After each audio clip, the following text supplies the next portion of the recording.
This morning on Today's Health, we're talking about America's unhealthy obsession with food. A new study by Self Magazine and the University of North Carolina at Chapel Hill reports more than 6 in 10 American women are disordered eaters. Amy Kramer is a daycare chef who considers herself a recovering food addict. Professor Cindy Bulick is a director of the University of North Carolina Eating Disorders Program. And Lucy Danziger is Self Magazine's editor-in-chief. Ladies, good morning to all of you. Thanks for having us. 4,000 women between the ages of 25 to 45. I'm curious, how is the frequency of eating disorders in this age group compared to the group we normally talk about, the teens and young 20-year-olds? Well, most people think that it's a teenage problem, but what the Self-UNC study found is it's all ages, all ethnic backgrounds, race, economics, didn't matter.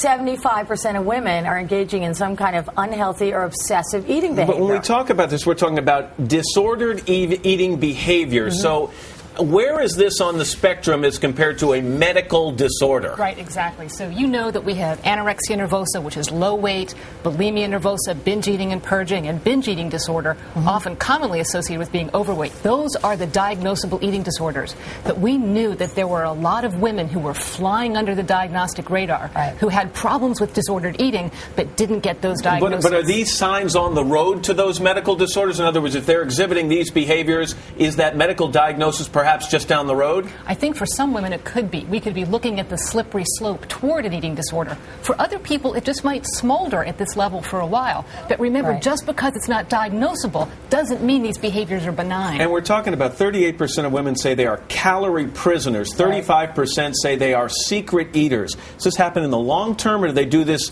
in short bursts when they're trying to lose weight? These are women who think of food as bad and good. They restrict themselves. They won't eat after 6. They say a whole food group is out. They'll only eat low carb, non-fat. You know, this is obsessive behavior. Amy, you're shaking your head. I mean, Absolutely. You can identify with a lot of this. Absolutely. You say you used to use food as a drug. Explain that.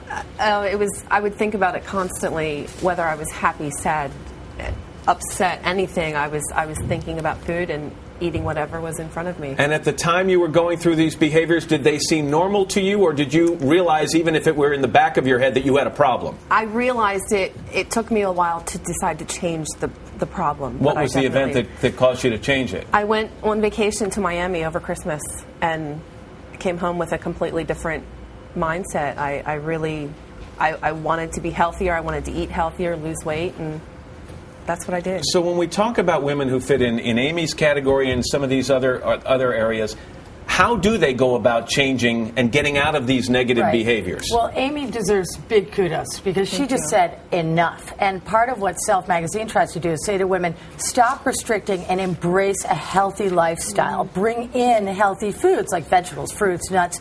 Eat more healthy, eat more often, so and that's the stop tip, is being even negative. out